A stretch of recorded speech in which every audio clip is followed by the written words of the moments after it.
لبيك اللهم لبيك لبيك لا شريك لك لبيك. ارے حاجیوں تم حرم جا رہے ہو، بصد احترام ایک پیام عرض کرنا. لبیک اللہم لبیک لبیک لا شریک لک لبیک ان الحمد والنعمت لک والملک لا شریک لک. یہ تلبیہ کے الفاظ ہیں. یہ مرد اونچی آواز سے اور عورتیں آہستہ آواز سے ایک دفعہ پڑھنا ضروری ہے، 3 دفعہ کہنا سنت ہے. اب یہ 2 کام جب آپ نے کر لیے، نیت اور تلبیہ، اب آپ حالت احرام میں آ چکے ہیں. حدیث میں آتا ہے سبحان اللہ، جب مسلمان حالت احرام میں تلبیہ احرام میں آنے کے لیے تلبیہ کہہ رہا ہوتا ہے تو جہاں بیٹھا ہے وہاں اس کے دائیں طرف زمین کے آخری کنارے تک جتنے درخت اور پتھر ہیں وہ بھی تلبیہ پڑھتے ہیں، اور اس کے بائیں طرف زمین کے آخری کنارے تک جتنے درخت اور پتھر ہیں وہ بھی ساتھ تلبیہ پڑھتے ہیں. احرام میں آتے ہی حدیث میں آتا ہے اللہ کی بندے کے بارے میں نگاہ بدل جاتی ہے. اب یہ محرم اللہ کی خاص رحمتوں کی لپیٹ میں آ گیا. اب اس کی نیکیوں کی قیمت بھی بڑھ گئی. دھیان سے سنیے گا. اور خدا نہ خواستہ حالت احرام میں کوئی گناہ کرتا ہے تو اس گناہ کا بوجھ اور وبال بھی کئی گنا زیادہ ہو جاتا ہے. حالت احرام میں آنے کے بعد 12 قسم کی پابندیاں ہیں جو آپ پر مردوں پہ لاگو ہوں گی. 9 قسم کی پابندیاں ہیں جو عورت پہ لاگو ہوں گی. احرام کو احرام اس لیے کہتے ہیں کہ احرام میں آنے کے بعد مرد پر 12 چیزیں حرام ہو جائیں گی اور عورت پر 9 چیزیں حرام ہو جائیں گی. ترتیبات میں عرض کر دیتا ہوں، انشاءاللہ بعد میں چونکہ اس کو ریکارڈ کیا جا رہا ہے، جب یاد کرنا ہو تو آپ کو شیئر کر لیا جائے گا. اس کے چھوٹے چھوٹے کلپ بنا کے اس کو آپ دیکھتے رہیے گا.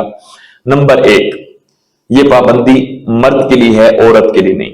سر پہ کپڑا نہیں لگانا، سر کو ننگا رکھنا ہے حالت احرام میں.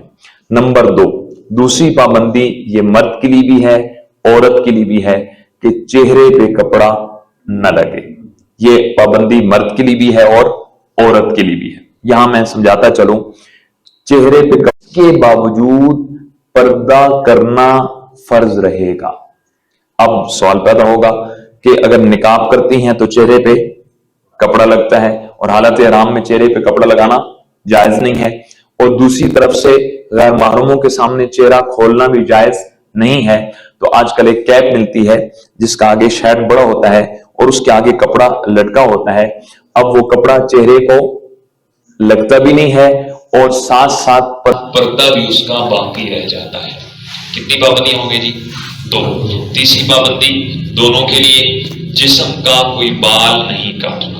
بالوں کو عادت ہوتی ہے داڑھی سے کھیلنے کی، بالوں سے کھیلنے کی، تو جسم کا کوئی بال آپ اسی وجہ سے علماء نے لکھا ہے کہ عام روٹین میں وضو کے بعد خلال سنت ہے، لیکن حالت احرام میں خلال نہ کیا جائے، اس لیے کہ خلال کرنے سے بھی کچھ بال ٹوٹنے کا خطرہ ہوتا ہے. 4تھی پابندی ہے ہاتھ اور پاؤں کے ناخن حالت احرام میں نہیں کاٹنے. 5ویں پابندی ہے جسم پہ خوشبو نہیں لگانی، کسی قسم کی بھی خوشبو نہیں لگانی. یہ بھی دونوں کے لیے. کتنی ہو گئی؟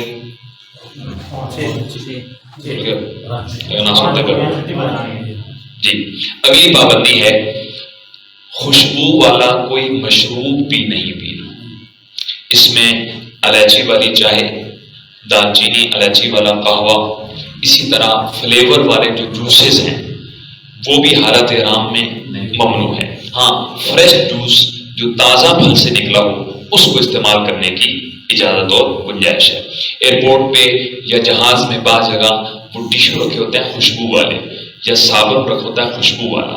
تو عام روٹین میں لوگوں کی عادت ہوتی ہے واش روم سے نکل کے صابن سے ہاتھ دھونا. تو ان دنوں میں یا تو تھوڑا سا اس چیز کو رہنے دیا جائے، اور اگر بعض لوگ بہت صفائی پسند ہوتے ہیں بہت اچھا، تو پھر آج کل مارکیٹ سے محرمین کے لیے ایسا صابن ملتا ہے جو بغیر خوشبو والا ہوتا ہے، وہ پاس رکھ لیا جائے اور اس کو استعمال کر لیا جائے۔ بہرحال خوشبو کے معاملے میں بہت احتیاط کی ضرورت ہے۔ اس سے اگلی پابندی ہے مردوں کے لیے، عورت کے لیے نہیں ہے، کہ بند جوتا نہیں پہننا، ایسا جوتا پہننا جس میں پاؤں کی اوپری ہوئی ہڈی ننگی رہے۔ آج کل عام طور پہ اس میں کینچی والا چپل استعمال کیا جاتا ہے، اور آج کل ایک سینڈل نکلا ہوا ہے، لیکن اس کا بہترین طریقہ یہ ہے کہ وہ جب خریدا جائے تو کسی عالم کو دکھا دیا جائے، جیسے ہمارا گروپ ہے اس میں شیئر کر لی جائے۔ بازو کی پٹی چوڑی ہوتی ہے اور یہ درمیان والی ہڈی اس کے اندر کچھ آ جاتی ہے، تو لہذا اس کا حالت رام میں پہننا جائز نہیں ہے۔ بہتر یہ ہے کہ کینچی چپل نرم اچھی مل جاتی ہے جس میں کوئی اختلاف اور پریشانی نہیں ہے۔ تو یہ پابندی مرد کے لیے ہے، یہ عورت کے لیے نہیں ہے۔ عورت اپنا بند جوتا پہن سکتی ہے۔ اسی طرح اگلی پابندی مرد کے لیے ہے، عورت کے لیے نہیں ہے، سلا ہوا لباس نہیں پہننا۔ صرف 2 چادریں ہوں گی، نیچے بنیان، اور بھی کوئی سلی ہوئی چیز مرد نہیں پہن سکتا۔ بعض لوگ آج کل ذرا سوکھے لوگ جن کو سڑے سنا لے تو مچھلی مر گئی نے، آج کل ملک صاحب تو کونا نہیں ہو سی مبارک سے قریب ہو سی، لیکن بعض لوگوں نے عرب میں دیکھا کہ وہ نیفا بنوا لیتے ہیں اور اس کے اندر جیسے نالا ڈالتے ہیں نا وہ ڈلوا لیتے ہیں، وہ ٹھیک نہیں ہے۔ اس لیے احرام باندھنے کا طریقہ وہ بھی سیکھ لیا جائے اس کو اچھی طرح۔ تو یہ پابندی مردوں کے لیے، عورت کے لیے نہیں ہے۔ اس سے اگلی پابندی ہے شکار نہیں کرنا، جو کہ پہلے زمانے کے متعلق ہے، قافلے پیدل چلتے تھے، جنگلوں سے گزرتے تھے، تو آج کل تقریباً یہ اس پہ کوئی عمل نہیں ہے۔ اگلی پابندی 10ویں پابندی شکار پر رہنمائی بھی نہیں کرنی، کسی کو متوجہ بھی نہیں کرنا، یہ بھی پابندی اس زمانے کے اعتبار سے ہے۔ 11ویں پابندی ہے میاں بیوی کی ملاقات اس حالت میں منع ہے، اور 12ویں پابندی ہے ملاقات کے متعلقہ کسی قسم کی گفتگو بھی جائز نہیں ہے۔ یہ 12 قسم کی حالت احرام کی پابندیاں ہیں، ان کو آپ نے اچھے طریقے سے ذہن میں رکھنا ہے، اور اس حالت میں آپ نے اپنا عمرے کا سفر شروع کرنا ہے۔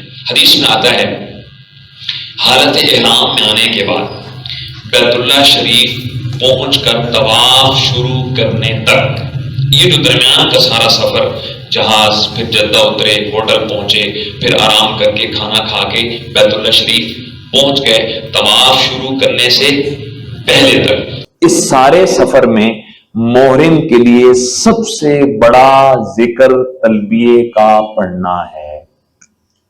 باقی اذکار کر سکتے ہیں، دروشی پڑھ سکتے ہیں، قرآن پڑھ سکتے ہیں، استغفار پڑھ سکتے ہیں، تیسرا کلمہ پڑھ سکتے ہیں، لیکن محرم کے لیے اس پورے سفر میں سب سے عظیم عمل، سب سے بڑا عمل کیا پڑھنا ہے جی؟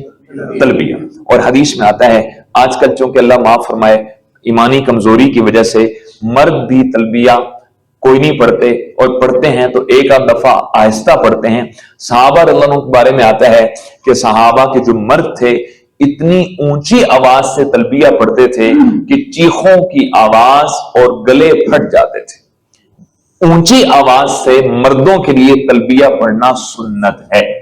ہاں عورت کی چونکہ سبحان اللہ آواز بھی پردہ ہے، لہذا عورت کے لیے تلبیہ کا حکم اس کے لیے بھی ہے، لیکن آہستہ آواز میں۔ اس پورے سفر میں، عمرے کے پورے سفر میں سب سے بڑا عمل کیا ہے جی؟ تلبیہ پڑھنا۔ اب چلتے چلتے سفر، ہاں اس سفر میں ایک بڑی اہم بات کا خیال کرنا ہے، چونکہ 5-1 گھنٹے کا سفر ہوتا ہے، رستے میں نمازیں آتی ہیں۔ ہمارے حاجی اور عمرہ والے حضرات یقین جانی اس مسئلے میں اتنی سستی کرتے ہیں کہ کچھ نہ پوچھیں۔ اچھا میں آپ سے پوچھتا ہوں، عمرہ، حج تو فرض ہے، عمرہ کیا ہے جی؟ سنت ہے۔ عمرہ واجب بھی نہیں ہے، سنت عمل ہے۔ ہم حرم سے واپس آ رہے تھے، جہاز میں موٹا سا میرا اندازہ 450 لوگ وہ تھے جو اللہ کے فضل سے عمرہ کر کے آ رہے تھے، کوئی 20-25 لوگ اس کے علاوہ تھے۔ 450 لوگ اللہ نے اپنا گھر دکھایا، اتنی بڑی سعادت نصیب فرمائی، چونکہ عصر اور مغرب دونوں نمازیں ہماری جہاز میں آ گئی، اور یہ دونوں قریب قریب نمازیں ہیں، یہ بھی نہیں ہو سکتا تھا کہ اتر کے پڑھ لیں گے چونکہ قضا ہونے جانی تھی۔ خیر یقین جانیے 450 خوش نصیب لوگ عمرے کا سفر، اللہ کے گھر سے واپسی، ان میں سے 20 بندوں سے زیادہ لوگوں نے نماز. کتنی بڑی خطرے کی بات ہے. اللہ کے گھر سے واپسی، گناہوں کو دھلوا کے آ رہا، اللہ کا مقرب بندہ بن کے آ رہا، گھر پہنچنے سے پہلے کبیرہ گناہ کھاتے میں لکھوا کے آ رہا. نماز کا چھوڑنا کبیرہ گناہ ہے. اس لیے ابھی سے ذہن میں رکھیں، پورے سفر میں، حج عمرے کے پورے سفر میں جاتے ہوئے اور آتے ہوئے، بالخصوص جہاز میں، چونکہ عام طور پہ ایک دو نماز آ جاتی ہے، الا یہ کہ فجر کی بعد کی فلائٹ ہو اور ظہر سے پہلے اترنا ہو. اس کے علاوہ تقریباً یا عشاء کے فوراً بعد کی ہو، فجر سے پہلے اترنا ہو، وگرنہ ایک دو نمازیں آ جاتی ہیں. اور ہمارے عام مسلمان اور ہمارے ایئرپورٹ والوں کا حال بھی ہے. PIA کا جہاز تھا تو ہم نے کہا نماز پڑھنی ہے. اب جو صحت مند آدمی ہے اس کے لیے نماز کے 7 فرائض میں سے ایک فرض ہے قیام، کھڑے ہو کے نماز پڑھنا. اب ایئر ہوسٹس وہ کہنے لگی کہ سر جہاز میں کھڑے ہو کے نماز پڑھنا الاؤ نہیں ہے، اب سیٹ پہ پڑھیں. اب مسئلہ معلوم نہ ہونے کی وجہ سے بس وہ بات سنی اور اچھے بھلے صحت مند نوجوان بھی سیٹ پہ بیٹھ کے نماز شروع کر لی. تو میں نے ان سے کہا کہ کھڑے ہو کے صحت مند آدمی کی نماز نہیں ہوتی. تو آگے سے وہ کہتی ہے کہ سر حادثے کا خطرہ ہے. میں کیا کرما لیے اے 10 لاہور دی سی بی بی. میں نے کہا یہ بتاؤ کہ آپ کھانا تقسیم کر رہی ہو، چل پھر رہی ہو، آپ کے چلنے سے حادثے کا چانس نہیں ہے اور سجدے کی وجہ سے حادثہ ہو جائے گا. سجدے کی برکت سے تو حادثے سے بچت. ہم نے کھڑے ہو کے اپنا فرض پورا کیا. ہمت نہیں کریں گے. مثلا مدینہ طیبہ ہم پہنچے، جب یہاں سے اترے تو مدینہ طیبہ ڈائریکٹ فلائٹ تھی، تو مدینہ طیبہ ایئرپورٹ پہ عصر کی نماز قضا ہونے میں تھوڑا سا وقت تھا. اب جو ہی وہاں بہت شور کیا لیکن انہوں نے گاڑیاں جی دیر ہو رہی ہے. خیر جب مدینہ طیبہ پہنچ گئے، اب عصر کی نماز میں 15 منٹ باقی تھے. اب گاڑی میں اگر 70 لوگ تھے، ان میں سے ٹوٹلی 5 لوگوں نے نماز کی فکر کی. ایک میں تھا، 4 میرے ساتھ اور میرے جو گروپ قریبی تھے، باقی سب سامان کی فکر میں. سامان کہیں نہیں جاتا. حاجی صاحب وہ کہتے جیسے یہ کوئی امانا نہیں، بس نہیں بھائی سیٹ وہ سواری چھوڑ کے لوگ ویسے بھائی جہاز آپ کو لے کے جائے گا، گاڑی آپ کو لے کے جائے گی. اپنے فرض کی فکر کرنی ہے. میں اس پہ بہت زور اس لیے دے رہا ہوں کہ انتہائی کمزور حالت ہے. اتنا مبارک سفر اور اس میں فرض جیسا حکم اگر چھوٹ گیا تو کیا کمائیے سفر. اللہ تعالیٰ ہمیں اس کی توفیق عطا فرمائے. اس کی ترتیب بنائیں گے انشاءاللہ. اللہ کے فضل و کرم سے آپ اپنے سفر میں، عمرے کے سفر میں، احرام میں جدہ پہنچ گئے، وہاں سے آپ ہوٹل پہ پہنچ گئے. وہاں پہنچ کے آپ اپنا کھانا آرام، اس ترتیب کو مزید انتظامی چیزیں ہمیشہ بتا دیں گے. اب آپ نے انشاءاللہ تعالی بیت اللہ شریف میں مسجد حرام، جہاں اللہ کا گھر ہے، اس کے ساتھ جو مسجد ہے وہ مسجد حرام ہے. اور وہ پیارے نبی صلی اللہ علیہ وسلم کا جو روزہ وہ مدینہ منورہ میں. یہ وضاحت اس لیے کر رہا ہوں کہ ایک آدمی مکہ میں بیٹھا تھا اور فون پہ اپنے رشتہ دار کو بتا رہا ہے جی اللہ کا بڑا کرم ہے جی، روزہ رسول کے سامنے بیٹھا کہاں تھا؟ بیت اللہ شریف کے سامنے. یہ اللہ کا بڑا کرم ہے جی، روزے پاک کے سامنے بیٹھا ہے. تو روزہ پاک کہاں ہے؟ مدینہ منورہ میں. اور بیت اللہ شریف کہاں ہے؟ مکہ مکرمہ میں. اور بیت اللہ شریف کے دائیں بائیں جو مسجد ہے اس کا نام مسجد حرام ہے. اب آپ نے وہاں سے تیاری کر کے، آپ کا چونکہ عمرے کے 4 کاموں میں سے ایک کام ہو چکا احرام والا، اب کتنے کام رہ گئے؟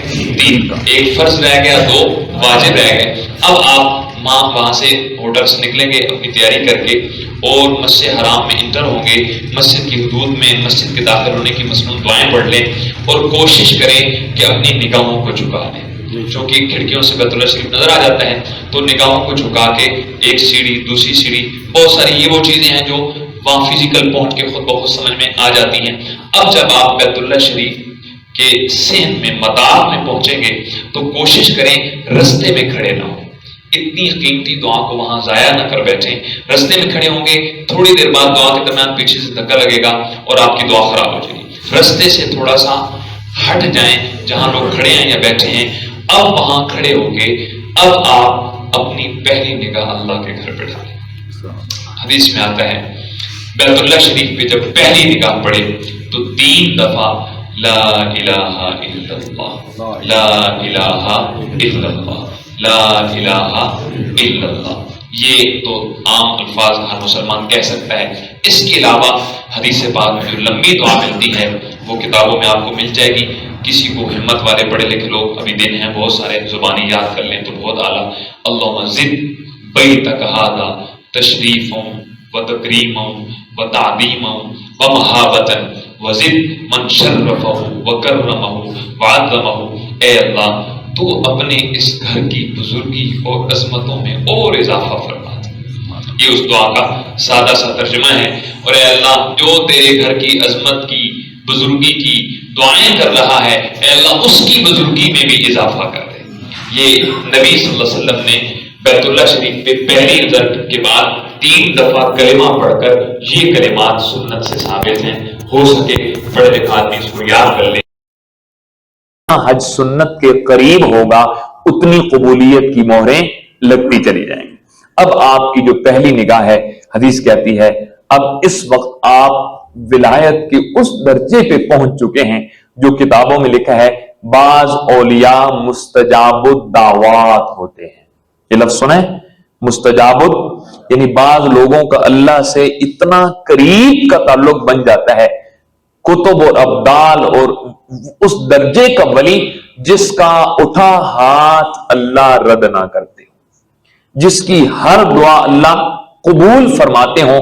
بیت اللہ شریف پہ جب تک نظر پڑی ہے آپ کی ہر دعا ڈائریکٹ عرشوں کو پہنچ رہی ہے۔ اب سر روٹین میں دیکھا ہے 1 منٹ تے 1.5 منٹ کی دعا کر کے بس، ایک پاکستانی ہے نا، جلدی جلدی جلدی جلدی کم مکاؤ نہیں، خدا دے بنے ہو ہن 40 دہاڑوں تو پہلے واپسی تھا ہے کون، گوبھی بھی تھیں رہ گئی تے مٹر تے گاجراں تے کہ دھنیا او ہر شے گائیں بجی اتھے رہ گئی۔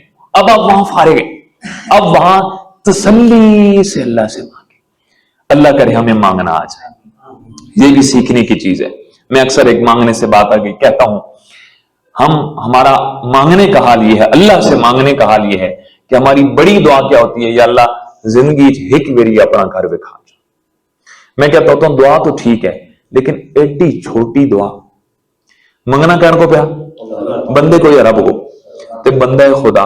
ایک حاجی صاحب مجھے ملے راولا کوٹ میں، ہم تشکیل میں تھے، کہنے کہ مولوی صاحب میں 98 میں ہے نا 95 میں حج پہ گیا اور بیت اللہ شریف کے سامنے میں نے اللہ سے ایک بات کی، اتنے لوگ کریں گلاں ایک تعلق نہیں کر لے۔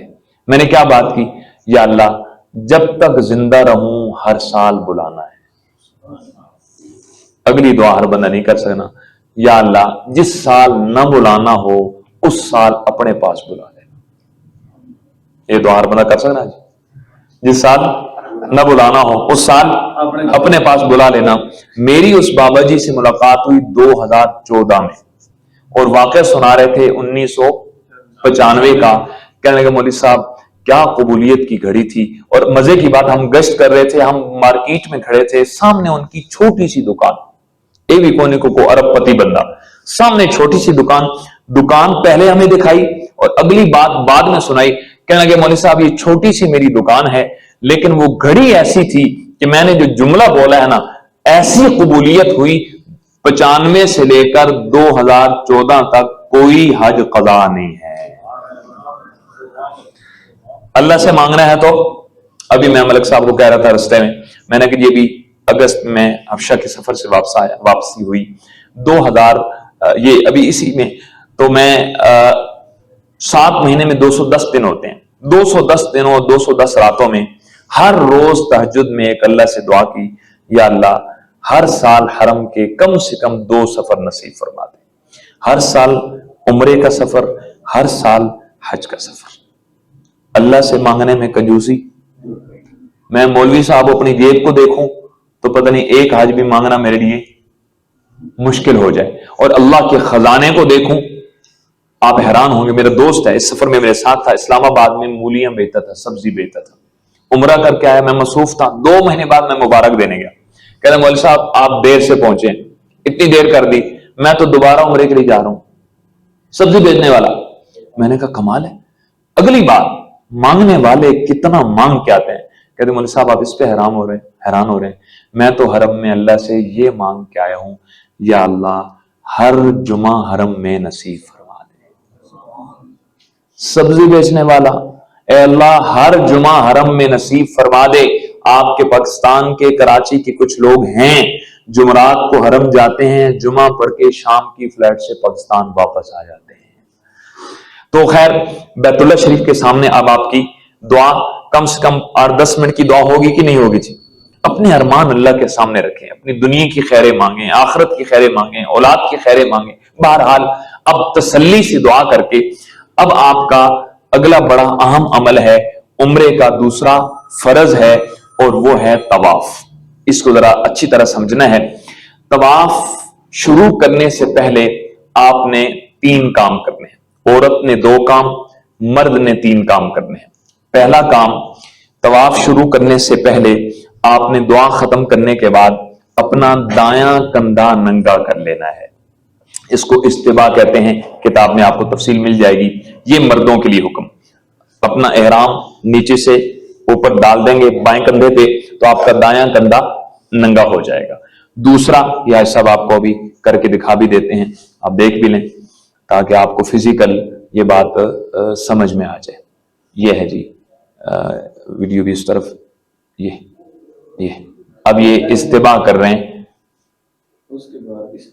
یہ ہو گیا جی، یہ آپ کا یہ ہوگا استباء۔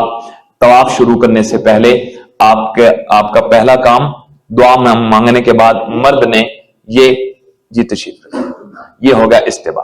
دوسرا آپ نے نیت کرنی ہے، اے اللہ میں عمرے کا ارادہ کرتا ہوں یا معاف کیجیے طواف کا ارادہ کرتا ہوں یا کرتی ہوں، آسان فرما اور قبول فرما۔ یہ دوسرا کام مرد نے بھی کرنا ہے اور عورت نے بھی کرنا ہے۔ اس کے بعد آپ آگے بڑھیں گے تو آپ نے وہاں یہ فزیکل ماحول میں بات ذرا اچھی طرح سمجھ میں آ جاتی ہے۔ آپ تشریف لے آئیں گے حجر اسود کے بالکل سیدھ میں، وہاں دن میں بھی برآمدے کے نیچے سبز لائٹیں نظر آتی ہیں، وہاں آپ دیکھیں گے تو سامنے برآمدے کے نیچے سبز لائٹیں ہیں اور ان کے سامنے سے لکیر کھینچی ہوئی ہے جو سیدھا جا کے حجر اسود کو جا کے ٹکراتی ہے۔ آپ یہاں آ جائیں گے، یہاں آ کے آپ نے سب سے پہلے استقبال کعبہ کرنا ہے اور پھر استلام کعبہ کرنا ہے۔ یہ 2 الگ چیزیں ہیں، یہ دونوں سنت عمل ہے۔ استقبال کعبہ کیا ہے کہ مرد کانوں تک ہاتھ اٹھائیں گے اور عورتیں جیسے نماز میں کندھے تک ہاتھ اٹھاتی ہیں ایسے کندھے تک ہاتھ اٹھائیں گے اور بیت اللہ شریف کی طرف سینہ ہوگا اور حجر اسود کی طرف آپ کا رخ ہوگا اور یہاں ہاتھ اٹھا کر بسم اللہ اللہ اکبر کہہ کے آپ اپنا ہاتھ نیچے چھوڑ دیں گے۔ یہ بیت اللہ کا استقبال ہو گیا۔ اس کے بعد اگلا کام استلام کعبہ ہے۔ استلام کعبہ کے حوالے سے بڑی اہم 2-3 باتیں ہیں، آپ کی روح تازہ ہوگی، ایمان تازہ ہوگا۔ استلام کعبہ کا اصل مطلب ہے پیارے نبی علیہ الصلوۃ والسلام جب طواف شروع فرماتے تو حجر اسود کا بوسہ لے کے طواف کا آغاز فرماتے۔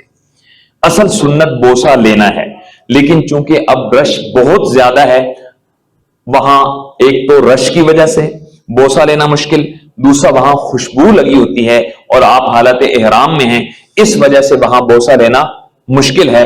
لہٰذا وہاں آپ دور سے کھڑے ہو کے آپ مرد بھی عورتیں بھی اپنے ہاتھ سینے کے سامنے یوں ملا لیں گے اور ہاتھ ملا کر آپ یہ تصور کریں گے گویا میرے دونوں ہاتھ حجر اسود کے اوپر لگ رہے ہیں۔